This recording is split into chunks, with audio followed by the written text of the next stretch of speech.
Deep within the blighted wastes of the Eastern Plaguelands, where the air hangs heavy with decay and forgotten whispers, a shadow stalks the skies. Fene-Mal. This rare and elusive carrion bird is said to be born from the corruption of the land itself, its tattered wings carrying the stench of death wherever it roams. Few hunters dare to tread this cursed ground, and even fewer live to tell the tale. But tonight, I descend into the heart of this forsaken territory to track the untamable and prove them all wrong. Join me as I risk it all to find and tame one of Azeroth's most haunting companions, Fene-Mal. I'm your host Rayman from Respawn Games, and let's get to it.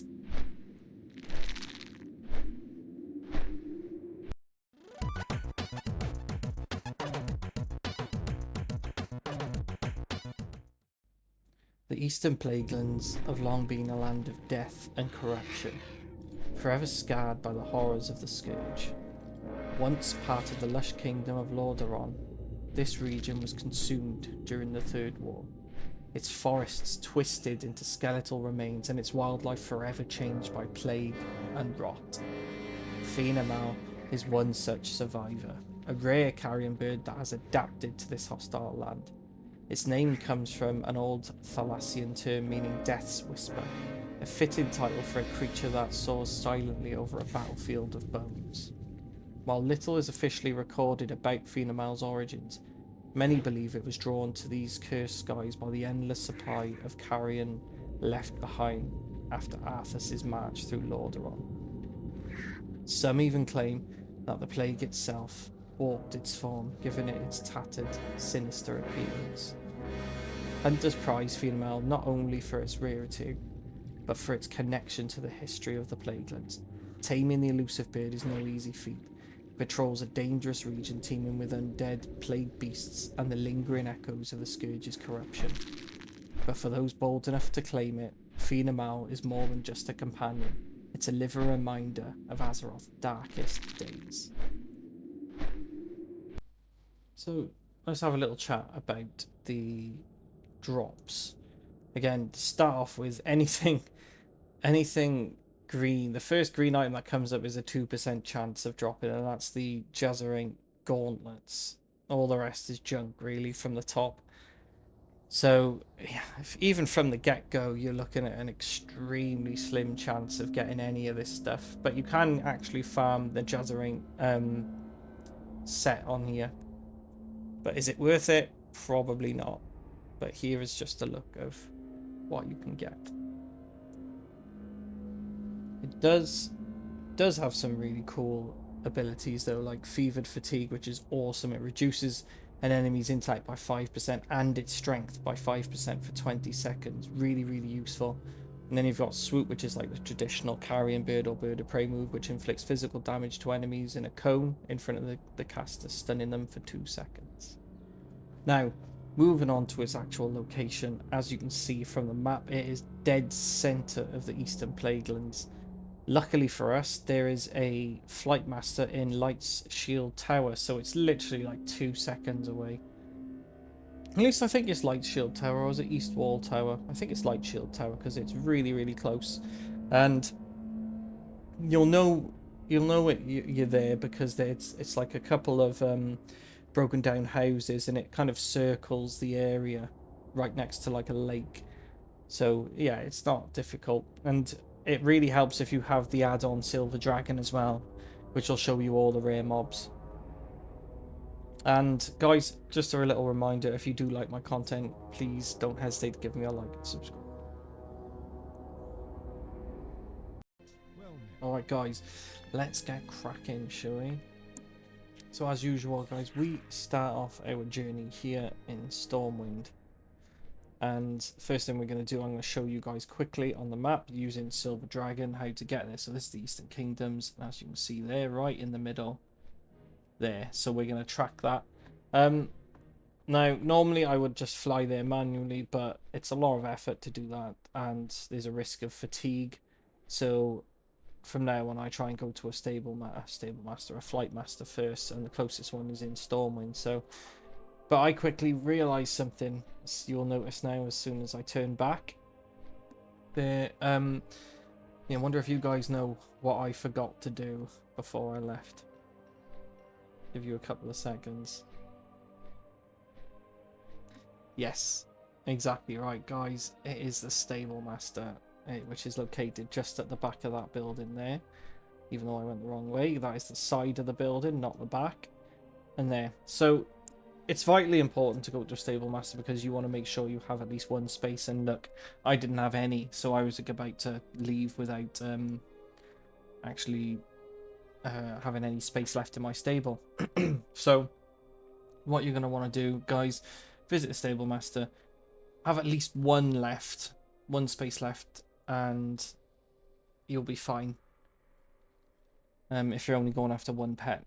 I try and get rid of all 5. Those were for my live stream, and just in case you guys were wondering, I stream every Sunday at 8:30 p.m. UK time. And yeah, I'll pick a category, pick a set of animals to go and tame. I try my best to get every single one of them, but it's not always the case. I do try though. And yeah, I start at 8:30, and then around 10 o'clock, I do something called like request to tame. So I ask the guy, the audience, the guys, you guys, to see if you have any pets you want me to tame or anything you want me to go after specifically. I just picked up the undead tome, so I can now tame undead pets as well, which was awesome. So I gotta thank one of my viewers, Jackson, for that, which was really appreciated. So yeah, just tune in if you fancy it, guys. We have loads of fun on a Sunday, real good time. So yeah, just gonna make our way now to the Eastern Plaguelands. It's a lot bigger than the Western Plaguelands, but it still takes like 10-11 minutes to get there. So guys, I'm going to skip this bit because let's face it, you do not want to watch me flying for 10 or 11 minutes because that is going to bore the pants off all of you. Even though I love my content, I don't think I would want to watch anyone fly for 10 or 11 minutes, so we'll skip this. So yeah, as you can see, we are just skipping through all this now, flying all the way up the Eastern Kingdoms to the Eastern Plaguelands, funny enough. And yeah, it's such a beautiful game. Like, in some ways it would be nice to just show you the whole thing, the whole journey, but it's just so time consuming. But it's not even when it's at like 10 times speed like this, it still looks cool. Just see the beautiful landscapes that you can always appreciate the amount of effort the developers put into the World of Warcraft. But anyway, we are in the hinterlands at the moment. We're going to be approaching the Eastern Plaguelands now. It's just over this ridge. And yeah, if you guys have never been to the Eastern Plaguelands, it's a pretty dreary place. As I mentioned earlier, it's like been torn apart by the Scourge, all the wars that have been, happened there. It's, yeah, pretty dismal place,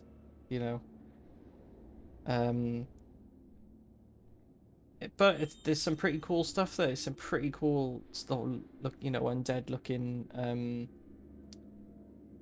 pets there. So for example, in Western Plaguelands there was Vara the Boar, which was really cool. Even Fene-Mal, the one we're after now, is kind of semi-transparent, so that's a really cool thing I noticed about it. But yeah, we're nearly there now, just approaching the Flight Master, which is, well, I'm sure it was like right in the middle, like Light Shield Tower, but I could be wrong. But yeah, I didn't do a lot of questing in this place, so I'm not sure if you guys did. Maybe you guys can let me know what you guys think of the landscapes in World of Warcraft and the what you think, or if there's any lore you know about in the Eastern Plaguelands that could be interesting. Because again, I'm always interested in hearing everyone's opinions. If there's anything you guys think I could improve upon. Someone told me my intro was too loud in the last episode, and I've changed that. I've edited that out. So yeah, I listen to what you guys have to say. It's constructive criticism, even if you guys are, even if it's a complaint, it's still constructive to me. So this is the spot where it should be. Should be kind of flying around this area, around these broken buildings. And as you can see, it's not here at the moment. So best thing to do, guys, come back every half an hour or so and just keep checking. It's the only thing you can do, really. Camp it out, guys. So Fene-Mal actually had a really long spawn time for me. Like, it took quite a long time to for it to actually spawn. I waited 2 to 3 hours and it didn't spawn, so that was really difficult. So I just logged on after I finished work today and there it was. So I was quite lucky. You just have to keep checking, guys, if you have the time.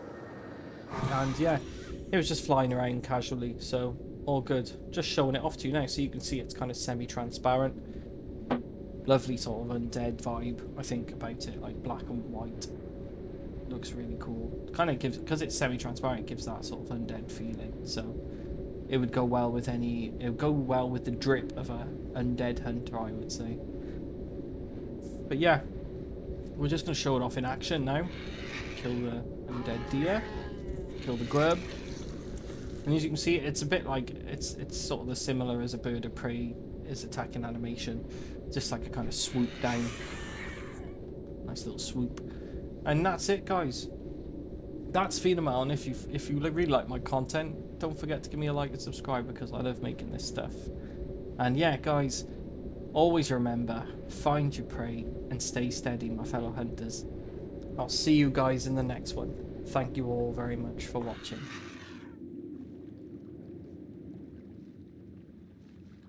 I wish you well.